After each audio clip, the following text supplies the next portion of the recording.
seseorang akan mampu merumuskan dirinya, menegaskan identitasnya, kalau dia punya 3 hal ini dalam dirinya. Yang pertama self-esteem, yang kedua self-worth, yang ketiga self-opinion. Self-esteem itu kadang-kadang kita terjemahkan sebagai kebanggaan diri. Maksudnya apa sih self-esteem itu? Ya kita ini punya pandangan, punya pemikiran, punya passion tentang diri kita. Jadi orang itu ngerti dirinya. Orang itu bisa memahami dirinya. Nah, orang yang ngerti dan memahami diri ini kan kemudian dia punya kebanggaan terhadap dirinya. Kebanggaan diri nanti bisa melahirkan self-love, rasa cinta pada dirinya ini. Yang kedua apa? Self-worth. Self-worth itu menilai, menghargai dirinya sendiri. Jadi cara kita menghargai diri, itu namanya self-worth. Yang ketiga self-opinion. Self-opinion itu bagaimana kita menilai diri kita. Jadi kita punya nilai, kita punya judgment. Misalnya, oh saya itu orangnya sebenarnya sabar kok kalau kalian tidak keterlaluan. Saya itu orangnya easy going saja, yuk jalan saja. Ini namanya self-opinion. Jadi punya persepsi tentang diri sendiri, self-opinion, punya nilai penghargaan terhadap diri sendiri, dan punya kebanggaan terhadap diri sendiri. Ini akan jadi variabel, ini akan jadi basis bagi pembangunan identitas diri. Ya tidak mungkin kita bisa menegaskan diri kita, menegaskan keberadaan kita kalau kita tidak kenal siapa diri kita, kalau kita tidak menghargai diri kita, kalau kita tidak bangga tentang diri kita. Ya awalnya bangga itu ya mestinya ya ngerti dan menghargai. Ini nanti jadi dasar self-esteem, self-worth, dan self-opinion. Di awal tadi ada quotes dari Goethe tadi, orang yang mudahnya artinya kan orang yang punya identitas baru dia bisa bergerak. Nah, untuk bisa punya identitas ya syaratnya ada 3 aspek ini. Kalau orang tidak punya identitas, Pak, tidak punya 3 ini, Pak. Misalnya tidak punya self-esteem, tidak punya self-worth, tidak punya self-opinion. Ya kalau dari quotes tadi bisa disimpulkan dia sulit untuk menjadi sesuatu atau melakukan sesuatu. Nah, di situ saya gambarkan ya bagaimana orang yang tidak punya self-esteem misalnya, tidak punya konsep, tidak punya kebanggaan, tidak punya nilai tentang dirinya. Misalnya orang yang menganggap dirinya rendah, menganggap dirinya tidak penting, alah siapa sih aku ini, dan lain sebagainya. Dalam makna yang sebenarnya ya bukan sekedar untuk rendah hati atau menghargai perasaan orang lain demi sopan santun. Kadang-kadang kan kita memang apalah saya ini, tapi itu demi sopan santun saja sih ya. Aslinya saya tidak begitu ya. Saya ngerti saya punya kemampuan, punya kapasitas. Ya kalau demi etika sopan santun tidak masalah. Tapi jangan sampai kita benar-benar tidak punya nilai, tidak punya kebanggaan, tidak punya respect terhadap diri kita sendiri. Karena pasti itu akan jadi awal kegagalan kita.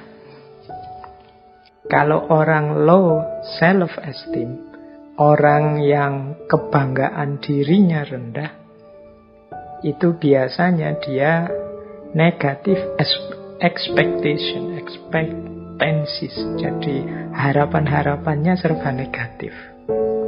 Orang yang tidak percaya diri, tidak respect terhadap dirinya, tidak menganggap dirinya bernilai, itu kan dia merasa tidak bisa apa-apa. Dia merasa tidak mampu apa-apa. Dia merasa tidak mungkin menghasilkan apa-apa. Jadi pikiran-pikirannya negatif. Apa ya aku bisa? Siapa sih aku? Apa ya aku mampu? Nah, ini diawali dari low self-esteem tadi. Karena dia menilai dirinya terlalu rendah. Kalau orang pikirannya serba negatif seperti itu, selanjutnya pasti low effort. Low effort itu ya dia malas. Tidak akan sungguh-sungguh bekerja, berkarya, melakukan sesuatu. Karena dia punya ketakutan, punya kecemasan yang tinggi tentang dirinya.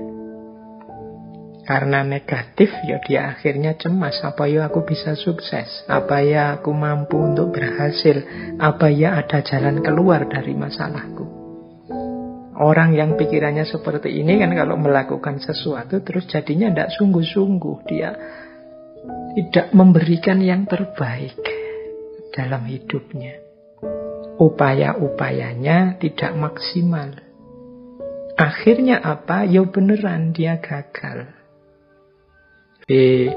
Beneran dia tidak bisa, beneran dia tidak produktif, beneran dia tidak berhasil. Kenapa? Wong dia tidak sungguh-sungguh. Kenapa tadi tidak sungguh-sungguh? Karena pikirannya negatif, serba cemas, serba takut. Kenapa dia negatif, serba cemas, serba takut? Karena dia tidak bangga dengan dirinya. Dia menilai dirinya terlalu rendah. Pada akhirnya kalau sudah gagal, self-blame, mencela dirinya sendiri, mengutuki dirinya sendiri, apalagi memaki dirinya sendiri. Hasilnya apa kalau sudah self-blame?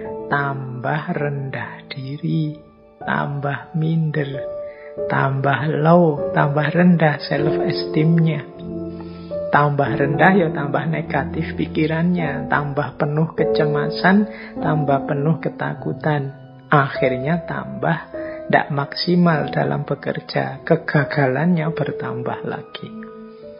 Nah, disinilah kuncinya nanti. Kenapa sih Pak kok repot-repot membahas identitas lah, membahas hakikat diri lah. Yang penting hidup ini kan dijalani saja. Loh, untuk bisa menjalani saja hidup itu kan kita juga harus tahu siapa diri kita. Kita ada di posisi yang mana, kebisaan kita apa, ketidakbisaan kita apa. Kan kita juga harus ngerti itu.